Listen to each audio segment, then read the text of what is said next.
Hi friends, welcome to Guru Gyanam. It's all about home science. तो आप सबकी demand पर मैं फिर हाजिर हूँ आपके सामने प्रैक्टिकल से रिलेटेड वीडियो लेके। आज का वीडियो आपके प्रैक्टिकल नंबर 2 पे आधारित है और इसी वीडियो को देखने के बाद आपको अपने फाइल बनाने में हेल्प मिलेगी। तो आपका प्रैक्टिकल नंबर 2 है, उसका पहले ऑब्जेक्टिव जानिए। उसका उद्देश्य है पोषण कार्यक्रम के लिए पूरक खाद्य पदार्थों को विकसित करना और तैयार करना। पहले विकसित करना है, फिर उसको तैयार करना है। किसी भी पोषण कार्यक्रम के लिए, चाहे वो ICDS से रिलेटेड पोषण का कार्यक्रम हो, जैसे प्रेग्नेंट लेडी के लिए आपको बनाना है, दूध पिलाने वाली माता के लिए बनाना है, या किशोरी लड़कियों के लिए, या स्कूल गोइंग प्री स्कूल बच्चों के लिए मिड डे मील के लिए आपको बनाना है। तो रेसिपी प्लान करनी है और फाइनलाइज रेसिपी को तैयार करना है। क्या प्रयोजन है इस प्रैक्टिकल को करने का? उद्देश्य है कि एक दिए हुए बजट के भीतर किसी भी पर्पज़ के लिए, जैसे किसी भी कार्यक्रम, पोषण कार्यक्रम के लिए, उस निर्धारित लागत पर आपको एक पौष्टिक व्यंजन तैयार करने में मदद मिलेगी। तो इस प्रैक्टिकल के लिए आपको क्या कार्य करने हैं? सबसे पहले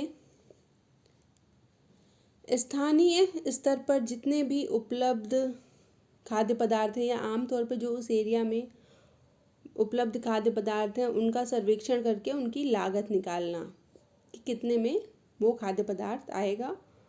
और उसके बाद इस प्रैक्टिकल को आप अकेले भी कर सकते हैं या ग्रुप में कर सकते हैं, जैसा सूटेबल हो या जैसा आपकी टीचर आपको एडवाइस कर रही हो।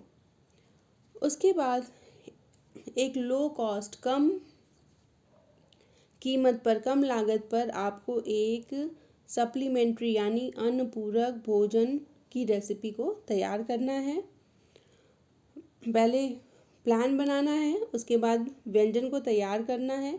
व्यंजन तैयार करने के बाद उसका संवेदी या स्वाद का मूल्यांकन करना है। कम से कम 4 या 5 लोगों की टीम से उसका मूल्यांकन कराइए, उसमें आपकी टीचर भी इंक्लूड हो। और जो व्यंजन चयनित हो उनमें से उसकी फिर तैयारी करनी है। इसके बाद प्रक्रिया क्या है? हर एक ग्रुप को कम से कम, अगर ग्रुप में बांटते हैं तो हर एक ग्रुप को कम से कम 2 रेसिपी, 2 व्यंजन को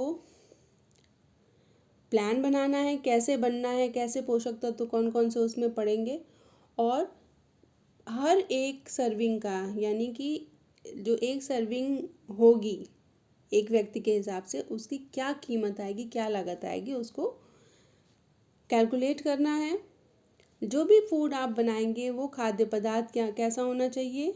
वो प्रोटीन, कैल्शियम, आयरन या विटामिन ए में समृद्ध होना चाहिए, आकर्षक होना चाहिए, जिससे अगर वो बच्चों के लिए बन रहा है या जिसके लिए भी बन रहा है वो देखकर उसको खाना चाहे, खाने में आसान हो और कम लागत पर बना हुआ हो। तो ये पूरी प्रक्रिया है प्रैक्टिकल करने की। इसी में क्रम में आगे बढ़ते हैं और देखते हैं उसके बाद आपको क्या करना है। जो भी आपने नियोजित व्यंजन बनाए हैं उसको जांच कराएंगे अपने शिक्षक से। तो कम से कम जो 2 रेसिपी है कि आप जांच कराएंगे, उसमें से एक चयनित रेसिपी होगी, उसका फिर मूल्यांकन करेंगे।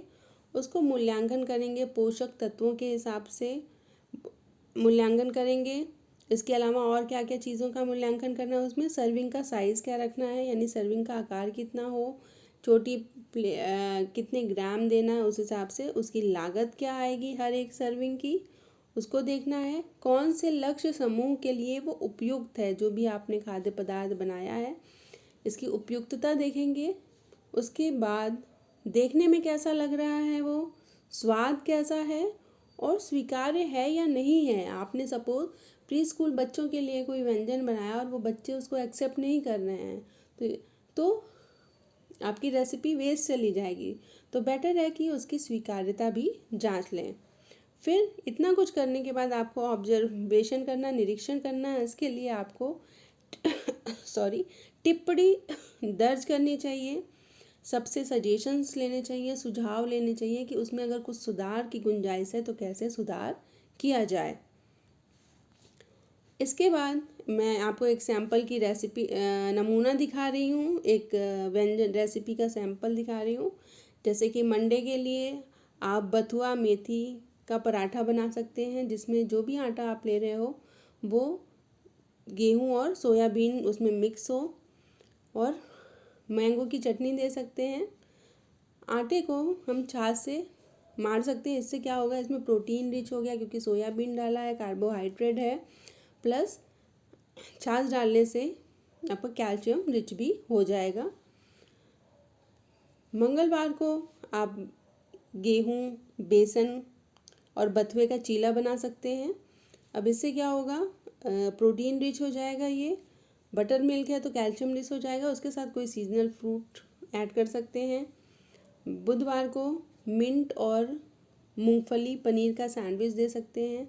ये फिर से प्रोटीन रिच हो गया, कैल्शियम रिच हो गया, और कार्बोहाइड्रेट तो देना ही है, उसके साथ एक फ्रूट। थर्सडे को सूजी का उपमा दे सकते हैं, जिसमें पीस डाला हो आपने, तिल या मूंगफली डाली हो, और उसके ऊपर लेमन या नारंगी को स्क्वीज कर देंगे तो विटामिन सी भी ऐड हो जाएगा। फ्राइडे को हम पुलाव दे सकते हैं, जिसमें गाजर, मूंग दाल के स्प्राउट्स हों, बीन्स हों, और आंवले की चटनी देंगे। विटामिन सी और बहुत सारे विटामिन्स, ये सारा कुछ उनको इस खाने से मिल जाएगा। शनिवार को हम पौष्टिक इडली दे सकते हैं, जिसमें गाजर, पालक, मटर और शिमला मिर्ची, कैप्सिकम कर सकते हैं, उसको तिल से कोट कर सकते हैं, जिससे कैल्शियम रिच भी हो जाएगा। उसके साथ इमली की चटनी दे सकते हैं। तो ये एक नमूना है, इस तरीके से आप कुछ भी व्यंजन बना सकते हैं जो पौष्टिक हो, और लास्ट में आप जो भी व्यंजन सेलेक्ट होगा उसके हिसाब से आप फाइनलाइज करके अपनी रेसिपी को, और फिर निष्कर्ष निकालोगे कि अंतिम रूप उसको दोगे, और ये निष्कर्ष निकालोगे कि जो रेसिपी आपने बनाई है वो किस एज ग्रुप के लिए सूटेबल है और वो एक्सेप्ट कर रहे हैं या नहीं कर रहे हैं। कुछ सजेस्टेड रेसिपीज़ हैं आपके लिए, जैसे चावल के आटे और बेसन के आप लड्डू बना सकते हैं। गुड़, तिल, फ्लैक्सीड और वीट, चना दाल, इनके पूरन पूरी बना सकते हैं। बाजरा और गुड़ का दलिया, चने की दाल और राइस को मिक्स करके, चावल के आटे को और चने की दाल को मिक्स करके या अलग अलग पीस के इनका वड़ा बना सकते हैं, प्रोटीन अच्छी क्वालिटी का हो जाएगा। स्प्राउट का समोसा बना सकते हैं। ब्रेड पकौड़ा, जिसमें कि पनीर, आलू और पालक की स्टफिंग हो सके। पौष्टिक कटलेट दे सकते हैं, जिसमें बहुत सारी वेजिटेबल्स आलू के साथ मिक्स करके, या काले चने का कबाब दे सकते हैं। तो ये कुछ सजेस्टेड रेसिपी हैं, एक आइडिया आपको देंगी कि कैसी रेसिपी हम उस पर्टिकुलर मील के लिए रख सकते हैं। इसके अलावा बहुत सारी रेसिपीज़ आपके माइंड में आ सकती हैं, आप कुछ और ऐड ऑन करना चाहो तो उसे ज़रूर करके ऐसी रेसिपी प्लान करो। तो इस प्रैक्टिकल में बस इतना ही। Thanks for watching Guru Gyanam, it's all about home science. अगर आप चैनल पहली बार देख रहे हैं तो don't forget to subscribe my channel. सबसे पहले सब्सक्राइब बटन दबाइए, शेयर करिए जितना आप कर सकते हैं, लाइक करिए और बेल बटन दबाइए, जिससे फर्दर अपडेट्स मिलती रहेंगी। Thank you so much.